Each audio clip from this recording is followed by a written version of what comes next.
మాటకు ఇంకో మాట మాట్లాడితే ఎవరి వాయిస్ కూడా జనాలకు. ఓకే, వాసుదేవరెడ్డి గారు రైతు సంబరాల దగ్గరకు వద్దాం. ఈ రోజు తెలంగాణ వ్యాప్తంగా రైతు సంబరాలు నిర్వహిస్తోంది. సెక్రటేరియట్ ముందు 2000 మంది రైతులతో రైతు నేస్తం కార్యక్రమం కూడా నిర్వహించబోతోంది. దీని కేబినెట్ కూడా ఆమోదించింది.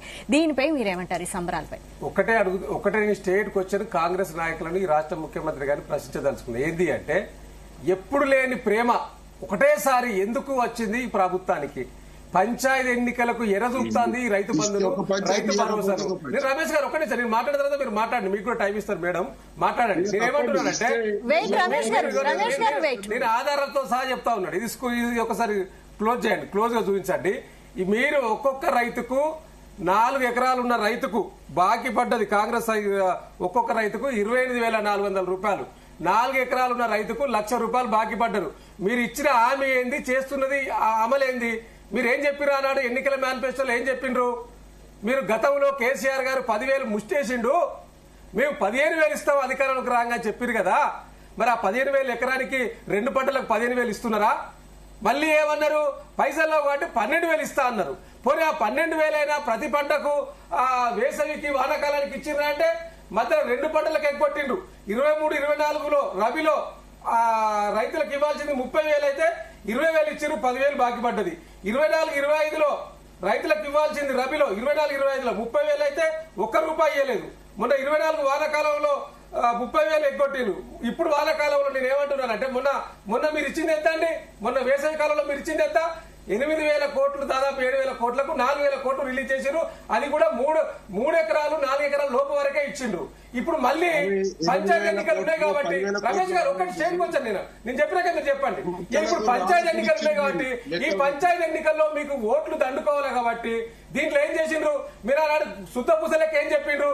కేసీఆర్ రాళ్లకు రప్పలకు అన్నిటికి ఇచ్చిండు. 10 ఎకరాలు ఉన్న వాళ్ళకి ఇచ్చిండు, 20 ఎకరాలు ఉన్న వాళ్ళకి ఇచ్చిండు. మేము దానికి సీలింగ్ పెడుతున్నాం 5 ఎకరాల వరకు, 10 ఎకరాల వరకు అని నీతి వాక్యాలు చెప్పిన మీరు ఇవాళ పంచాయతీ ఎన్నికలు ఉన్నాయని చెప్పి ఇవాళ 10 ఎకరాలకైనా 15 ఎకరాలకైనా 20 ఎకరాలకైనా ఇచ్చుకుంటూ 9,000 కోట్లు రిలీజ్ చేసినామని చెప్పిండ్రు కదా. మరి దేనికోసం చేసిరు? నేను నిజంగా మీరు గతంలో ఇచ్చినట్టు ఇవ్వకుండా ఉండాలంటే మరి మీరు కటాఫ్ చేయాలి కదా. అంటే మీకు ఓట్లు కావాలి, సీట్లు కావాలి ప్రజలకు. మీరు ఆనాడు కేసీఆర్ గారు నాట్లకు రైతు బంధు ఎత్తే మీరు ఓట్లకు రైతు భరోసా ఇస్తా ఉన్నారు. మీకు మాకు తేడా గది. ఇలా రైతుల పైన ప్రేమ ఉన్నది మీకు కాదు. ఇలా మీరేదో గొప్పగా సాధించడం అన్నట్టు మీరేమో 1,00,000 కోట్లు ఇచ్చినామని చెప్తున్నారు రైతులకు. ఎక్కడ ఇచ్చారని ఒక పత్రం విడుదల చేయండి. మీరు ఎవరో రైతులకు ఏమేమి ఖర్చు పెట్టిండ్రో. ఇలా గతంలో బీఆర్ఎస్ సర్కార్ ఉన్నప్పుడు రైతులు రాజు చేయడానికి అనేక కార్యక్రమాలు నాడు కేసీఆర్ గారి నాయకత్వంలో తెలంగాణ రాష్ట్రంలో తీసుకున్నారు. మీరు ఓట్ల కోసం మాత్రమే, ఏదొచ్చినా ఓట్ల కోసమే. ఇలా రైతు భరోసా ఇచ్చినా, రైతు రుణమాఫీ చేసినా ఆ రుణమాఫీ కూడా మీరు 50% కంటే ఎక్కువ చేయలేదు.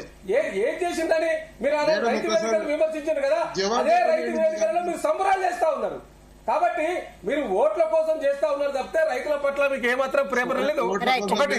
రెండవది, ఇలా మీరు కేబినెట్ లో తీసుకున్న నిర్ణయాలు మేడం ఇవాళ మొత్తం కూడా మీరు ఎన్నికల కోసమే పనిచేస్తున్నట్టు కనిపిస్తున్నది. కానీ ప్రజలకు ఇచ్చిన వాగ్దానాలు అన్నిటి కూడా ఇప్పుడు 6 గ్యారంటీల మీద 13 అంశాలు 420 హామీలు ఇచ్చిండ్రు.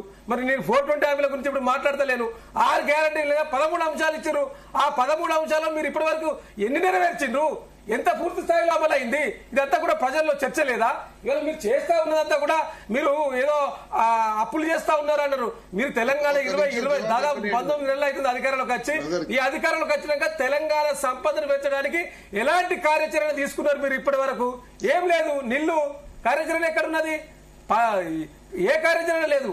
కాబట్టి మీరు కప్పదట్టే విధంగా మీరు వాగ్దానాలు ఇస్తూ తప్పించుకొని తిరగడం తప్పితే తెలంగాణ రాష్ట్ర ప్రజలకు చేసింది ఏమి లేదనేది ఇలా స్పష్టంగా కనిపిస్తున్నది. ముఖ్యంగా కేబినెట్ లో ఇవాళ కేబినెట్ లో మీరు తీసుకున్న నిర్ణయాలు ఇలా ఇరిగేషన్ కి సంబంధించి మొత్తం కూడా ఇలా బనకచర్ల విషయంలో కావచ్చు, అదేవిధంగా రైతు బంధు కావచ్చు.